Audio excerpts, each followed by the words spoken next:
Welcome to NPS online class. Today we will discuss about subject social science, part civics, chapter 4 understanding law. In this chapter we have to cover the following topic. Our first topic is need for laws. Second, rules of laws. Rules of laws divided into two types. First, evolution of laws in India, making new laws. Then third point is unpopular and controversial laws. And the last topic is our conclusion. Okay so सबसे पहले हम लोग अपना topic देखेंगे need for laws. Law की क्या need है हमारी कंट्री में, हमारी इंडियन कंट्री में. ओके तो इसमें हम लोग पढ़ेंगे कि किस टाइप लॉ क्या होता है और किस टाइप से उसे फॉलो अप करवाया जाता है through the people citizen of that type of country. देखेंगे हम यहाँ पे पहले.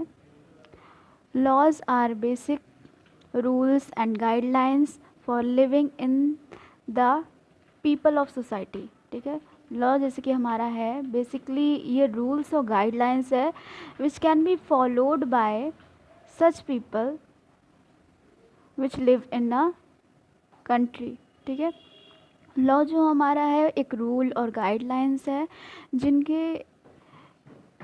जिन्हें सिटीज़न के थ्रू फॉलो अप करवाया जाता है. फॉलो अप कौन करवाती है? हमारी इंडियन गवर्नमेंट करवाती है, फिर इंडियन कॉन्स्टिट्यूशन के मेंबर करवाते हैं. ओके फिर देखेंगे imagine playing a game of football without any rule. Imagine करते हैं कि हम लोग एक फ़ुटबॉल का गेम खेल रहे हैं, उसमें कोई भी रूल नहीं है. Okay there would be no concept of team and no concept of goal. उस टीम में कोई भी कॉन्सेप्ट नहीं है, मतलब कि वो जो गेम हम फुटबॉल का खेल रहे हैं उसमें कोई भी टीम कॉन्सेप्ट नहीं है. कोई भी मेंबर आ जा रहा है और अब गोल कर दे रहा है. ना ही टीम का कॉन्सेप्ट है, ना ही गोल का कॉन्सेप्ट है कोई. ठीक है, it would turn into a whole of people cheering and aimlessly hitting a ball in whichever direction and without boundaries. तो इसमें कोई भी पीपल आके गोल कर दे रहा है, हिट कर दे रहा है बॉल किसी भी डायरेक्शन में, और इसमें कोई भी बाउंड्रीज़ नहीं है बिकॉज इसमें कोई भी रूल्स नहीं है. ठीक है, तो ये एक तरह के एग्जाम्पल है. अगर हमारे इंडिया किसी भी कंट्री में कोई रूल्स सच रूल्स और गाइडलाइंस ना हो तो वो कंट्री बिल्कुल ही वाइल्ड बिहेव करती है. ठीक है, उस कंट्री के पीपल बहुत, उस कंट्री का रूल्स एंड रेगुलेशन बहुत वाइल्ड हो जाता है और people can not be live that type of country. तो इसलिए रूल्स बनाया गया और वही रूल्स और गाइडलाइंस को हम लोग लॉ कहते हैं. ओके अब हम लोग आगे देखेंगे. No time limit, no walls, no penalties and no rewards. Accordingly, there would be no win, no lose,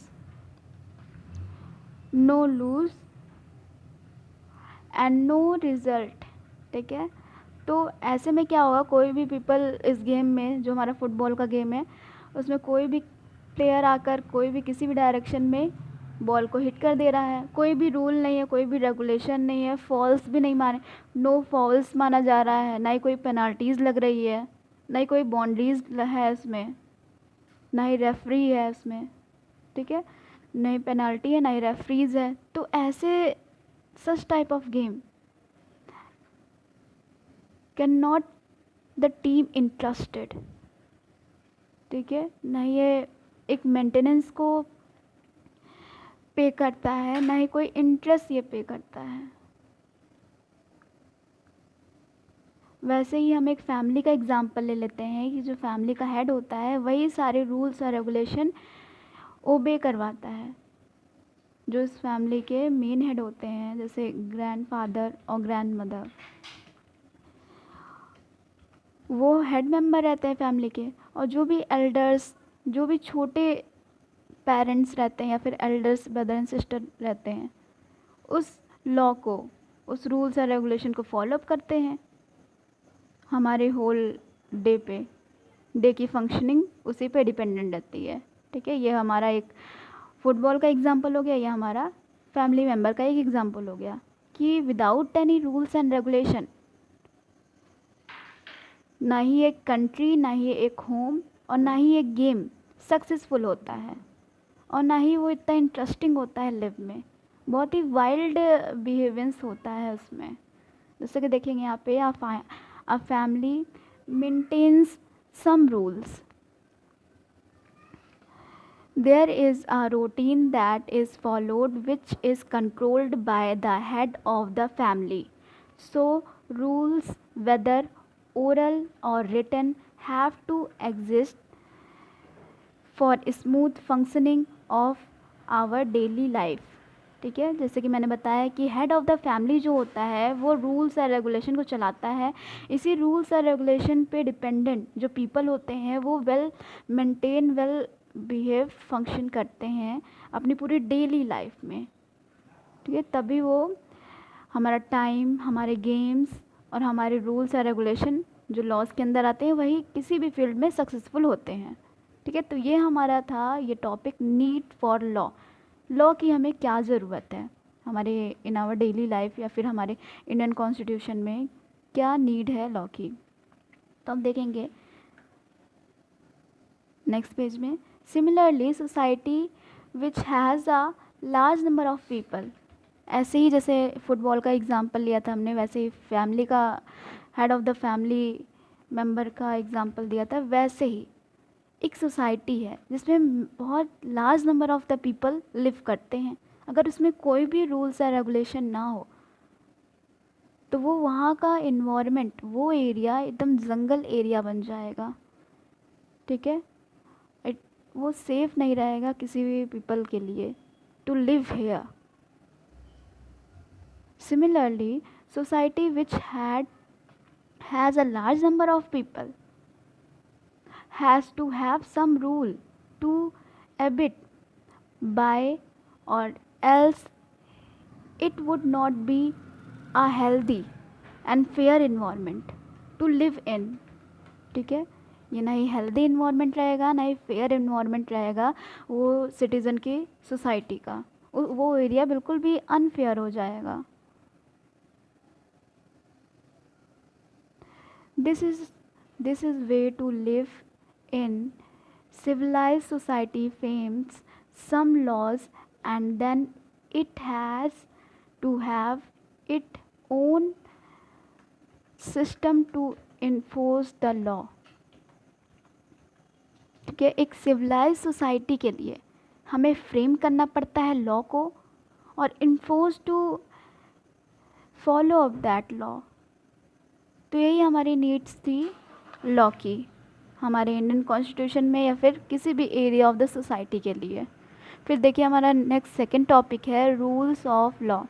rules of law में हम लोग पढ़ेंगे कि कैसे लॉ को बनाया जाता है। ठीक है, क्या रूल्स गाइडलाइंस हैं जो लॉज में होती हैं।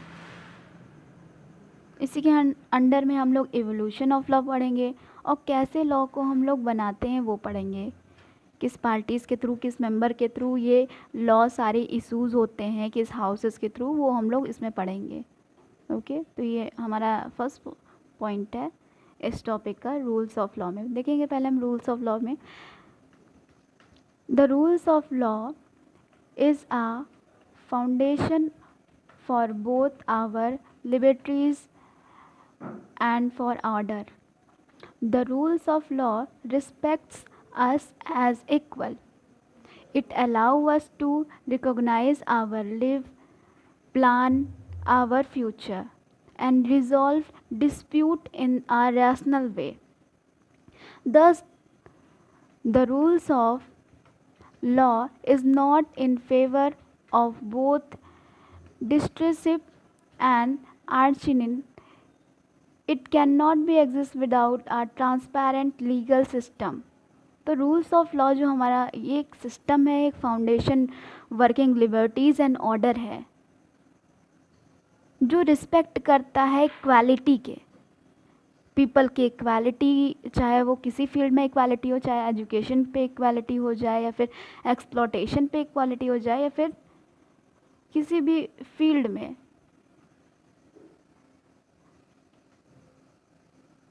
पीपल को एक राइट मिलना चाहिए कि वो सारी चीज़ें डिस्क्रिमिनेशन ना हो एक दूसरे के बीच, ये पीपल के राइट होने चाहिए। तो यही सारी चीज़ें, यही सारे पॉइंट्स शो किए जाते हैं हमारे रूल्स ऑफ लॉज में, ठीक है। तो ये एक लीगल सपोर्ट और लीगल सिस्टम है जो पीपल के थ्रू ऑर्गेनाइज्ड किया जाता है और यही रूल्स और रेगुलेशन ऑफ लॉज के वो सिक्योर करते हैं सिटीज़न के लाइफ को, प्लान्स को और उसके फ्यूचर को, और वही उसके रैशनल वे में रिजॉल्व करते हैं उसके सारे कन्फ्यूज़न एंड डिस्प्यूट, ठीक है। तो ये बहुत ही रूल्स ऑफ लॉ की बहुत ही ज़्यादा इम्पोर्टेंस है हमारे इंडियन कॉन्स्टिट्यूशन में, डेली लाइफ में भी, ठीक है।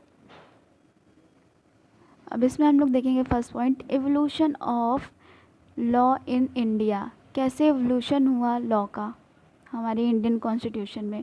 ड्यूरिंग हिस्टोरिक टाइम लॉ वर मोर और less arbitrary and at most time unwritten. They were framed based on local community requirements, religious belief and different for groups within the system of society. In historic period, in earlier age में जो historic period था, हम लोगों ने देखा था कि कुछ एनिमल्स और कुछ पीपल्स थे, उन्होंने सच गाइडलाइंस नहीं फॉलो की थी और उनके लिविंग कल्चर में ये रूल्स और गाइडलाइंस नहीं होती थी। वो जो भी अपना वर्क करना चाहते थे वो खुद अपने ओन बिहेवियर पे, ओन डिपेंडिंग सेल्फ पे वो वर्क करते जाते थे। तो उससे बहुत ही कन्फ्यूज़न और बहुत ही मिसबिहेवियंस क्रिएट होता था। तो as a passes of time ये रूल्स और रेगुलेशन बनते गए, चेंजिंग्स होती गई और at the passes of time rules में और ही वेरिफिकेशन, मॉडिफिकेशन होने लगा, ठीक है। At the system of society, चाहे वो कम्युनिकेशन के थ्रू हो, वो कम्युनिटीज़ रिक्वायरमेंट पे हो या फिर रिलीजन बिलीफ के बेस पे हो, ठीक है। फिर नेक्स्ट देखेंगे the system of law and punishment for similar crimes and offense varied from case to case and there was no uniformity in application of law. अब जो सिस्टम ऑफ लॉ है या फिर पनिशमेंट जो हमारे लॉ में exist करवाई गई है वो सिमिलर रहती थी। सारे क्राइम्स रिकॉर्ड के अलग अलग ये पनिशमेंट और सिस्टम ऑफ लॉ बनाए गए थे। In case to case with the passes of time वो चेंजेस नहीं होते थे, केस टू केस में वही सिमिलर ही वो क्रिएट होते थे, पनिशमेंट भी या चाहे सिस्टम ऑफ द लॉ में। ये एप्लीकेशन ऑफ हमारा लॉज है, ओके, जो यूनिफॉर्मिटी पे चलता है। फिर नेक्स्ट हम लोग देखेंगे द नेक्स्ट पेज,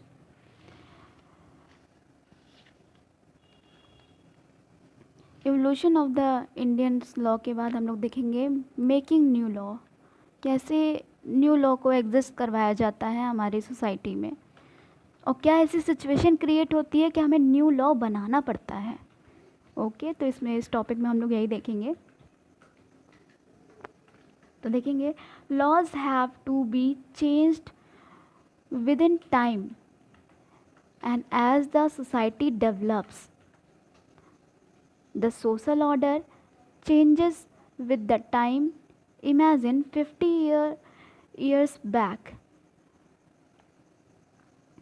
पहले हम फर्स्ट पैराग्राफ देखेंगे। यहाँ पे देखिए laws have to change with the passes of time. जो हमारे लॉज हैं वो पासेस ऑफ द टाइम के थ्रू सिटीज़न को देखते हुए उसे चेंज करते जाता है, ये लॉ किया जाता है, ओके।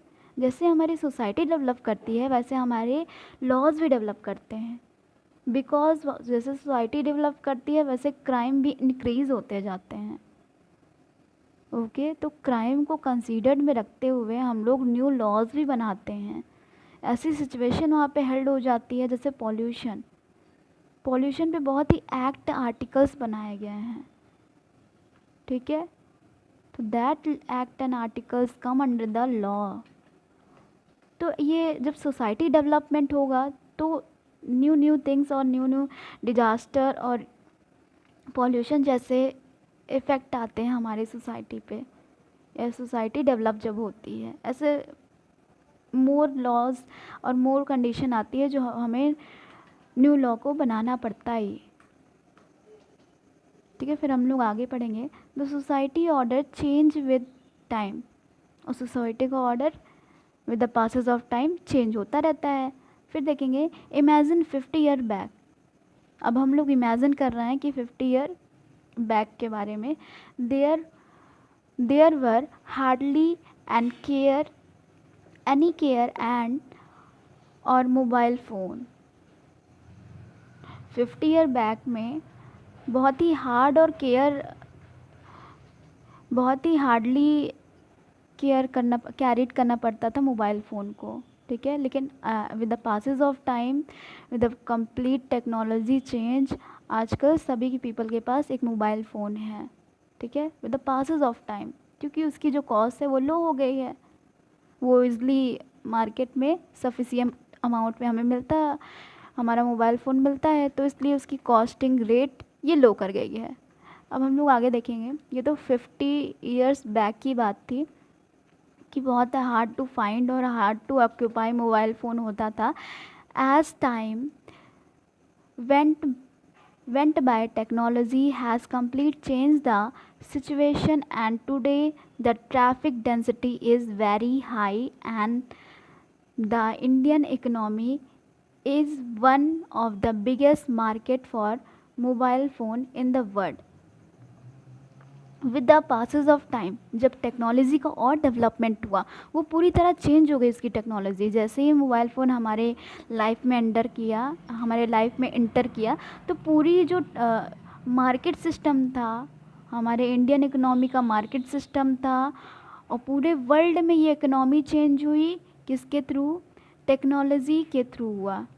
जब टेक्नोलॉजी पूरी तरीके से चेंज हो गई तो हमारी सिचुएशन कैसे हो गई? जो टुडेज़ लाइफ में डेंसिटी थी, ट्रैफिक डेंसिटी थी, वो बहुत ज़्यादा हाई हो गई। And the Indian economy is one of the biggest market for mobile phone. और जो हमारी इंडियन इकोनॉमी है वो बिगेस्ट मार्केट में चेंज हो गई। और किसके लिए चेंज हो गई? Mobile phone in the world.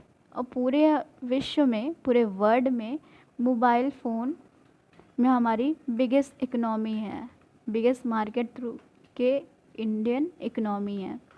Therefore, the legal system has to be dynamic and change the law as per the changing environment and ground situation.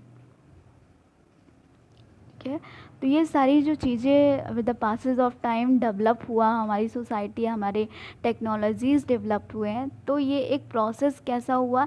Legal system के साथ इसके भी रूल्स और रेगुलेशन बनते गए, ठीक है। इसके भी रूल्स और रेगुलेशन बनते गए कि इस फील्ड में ऐसे रूल चलाए जाएंगे तभी ये मोबाइल फ़ोन सेफ़ है हमारी लाइफ में एंटर किया तब, ठीक है।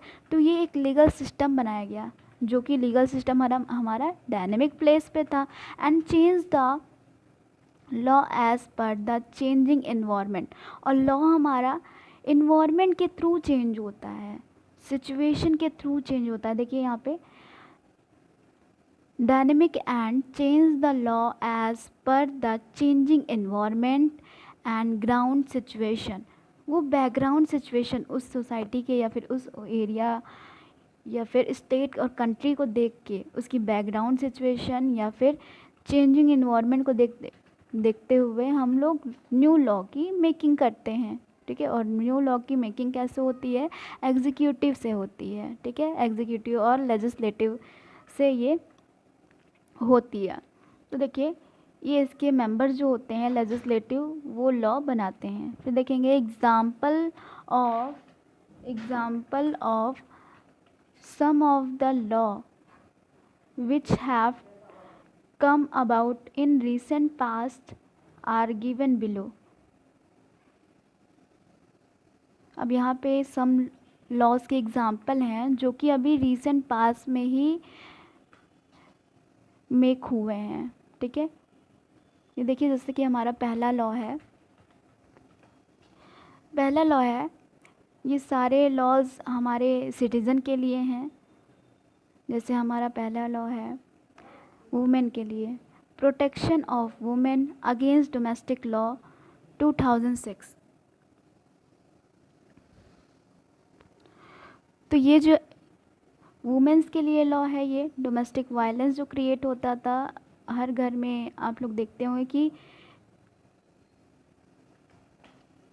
एक ऐसा इन्वायरमेंट शो होता था वुमेन्स के लिए इन पास्ट टाइम।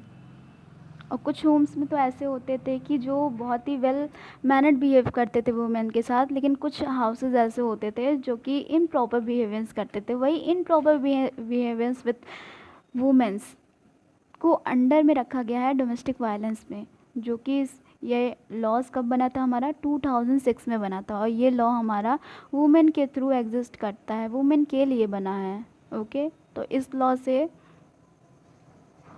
जो ट्रेडिशनल वुमेन थी वो सिक्योर हो गई और सेफली लिव करने लगी। ठीक है, ये लॉ का इफ़ेक्ट यही हुआ कि ये लॉ जैसे ही हमारे इंडियन कॉन्स्टिट्यूशन में आया, हमारे इंडियन कंट्री में आ गया, तो जो सारी वुमेन्स हैं वो बहुत ही सिक्योर और सेफ़ हो गई। अब देखिए नेक्स्ट हमारा जैसे कि लॉ है चाइल्ड लेबर एक्ट 2006। ये जो चाइल्ड लेबर है वो भी हमारा 2006 में ही आया था। 2006 में ही ये न्यू लॉ में मेकिंग बन होती इसकी। और ये लॉ एक इंश्योर दैट कि children and prevented for being to put difficult and hardest labour work at a tender age. ठीक है, ये लॉ क्या एग्जिस्ट करता है कि अंडर द एज ऑफ 18 कोई भी नॉर्मल चाइल्ड वर्क नहीं करेगा। ठीक है, अगर वो वर्क करता है तो ऐसे लॉ एग्जिस्ट करते हैं, उन्हें चाइल्ड लेबर कहा जाता है। ठीक है, poverty and forcing people to send childrens to work rather than the send them to school to get education and grow up in a healthy environment.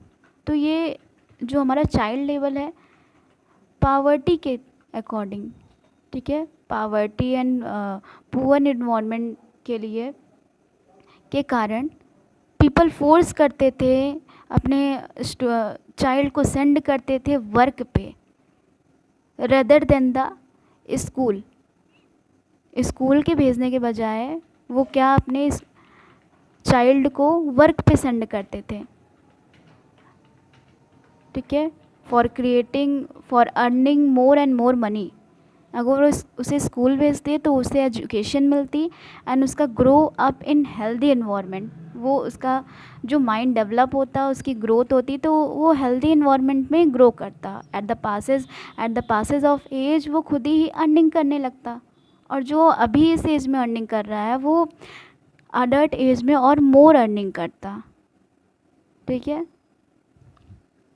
तो ऐसे एक्ट रूल्स बनाए गए, न्यू लॉज बनाए गए जिनमें under act child labour act 2006 में बनाए गए थे।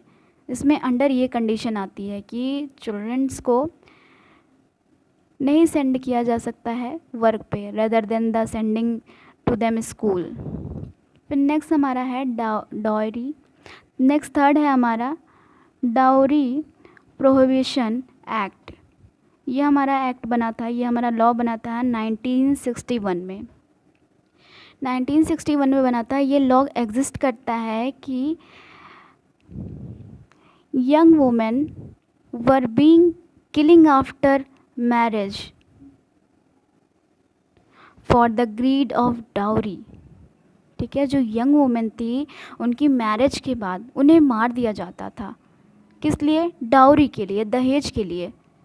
ठीक है, तो अगर ऐसे सिचुएशन क्रिएट होती है किसी भी हाउसेस में, किसी भी एरियाज़ में,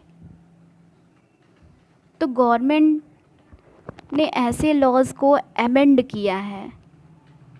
ये इल्लीगल है कि आफ्टर द मैरिज सिर्फ डाउरी के लिए उस वुमेन को किल कर देना, ये इल्लीगल माना गया है। और इसके लिए कौन से लॉ बनाया गया हमारा? थर्ड लॉ, जैसे कि लास्ट है मैंने बताया आपको, ये लॉ कब बना था? 1961 में बना था। और इस लॉ का नाम है डाउरी प्रोहिबिशन एक्ट। ठीक है, तो अब हम लोग लास्ट कंक्लूज़न में देखें कि हम लोगों ने क्या क्या पढ़ा। ठीक है, मेकिंग लॉ पढ़ा हम लोगों ने, और लॉ की क्या नीड्स है हमारे इंडियन कॉन्स्टिट्यूशन में, ये पढ़ा। आप कंक्लूज़न में देखेंगे कि हम लोगों ने इस चैप्टर में क्या मेन पॉइंट्स थे और क्या टाइप्स थे, कि कैसे हम लोग ने कैरी किया और क्या सीखा इस चैप्टर से। कंक्लूज़न, और last topic is conclusion. Laws are made for the people and to ensure that the people live in the conducive environment of social order। Law हमारा पीपल के लिए बना गया है, पीपल के लिए बनाया गया है, पीपल से नहीं बनाया है, पीपल के लिए बनाया गया है। कि उनके साथ कोई भी मिसबिहेव होता है या फिर उनके साथ चीट होती है तो क्या करें, सीधे ही इन लॉ को फॉलो करें, इन एक्ट्स पे जाएं, तभी उन्हें जस्टिस मिल सकता है। और यही एक्ट और यही लॉ क्या शो करते हैं? Conductivity environment of society order show करते हैं। People can live safely in that category of the area of the society. ठीक है, तो नेक्स्ट देखेंगे, as it is the people who are affected by the law have the right to be party in frame the law। और इसी laws के कारण या फिर एक्ट कह लीजिए, एक्ट के कारण अंडर द सेक्शन पीपल का एक राइट होता है कि वो अपने लाइफ को एग्जिस्ट कर सके, अपनी लाइफ को एक बेहतर तरीके से पार्टली फ्रेम कर सके without any influence of the confusion. Okay, तो right to be party in framing the law और else have to vigilant about the safety of their rights। और एक्ट के साथ साथ ये सेफ्टी प्रोवाइड की गई है हर पीपल्स को, हर सिटीज़न ऑफ इंडियंस को, कि उसका एक राइट है कि उसके साथ कोई भी मिसबिहेवियंस या फिर डिस्क्रिमिनेशन नहीं होगा। ठीक है, ये उसको अगर कोई करता है तो उसके लिए सच रूल्स और गाइडलाइंस बने हुए हैं। ठीक है, people can live equally in the category of any criteria. Next हम लोग देखेंगे यहाँ पे, and if they feel that their right are being infringed they can approach the legal fraternity for recourse। अगर उन्हें ऐसा लगता है कि उनके साथ चीट हुआ है या फिर इन्फेंड हुआ है, उनके राइट्स को छीना गया है, तो क्या कर अप्रोच कर सकते हैं लीगल डिमांड्स पे at the high court, at the Indian constitution member. Okay, well considered कर सकते हैं। तो इसी तरह आपका टॉपिक ओवर हुआ है। Thanks for watching my video. I hope you like it. Keep learning, students, and take care.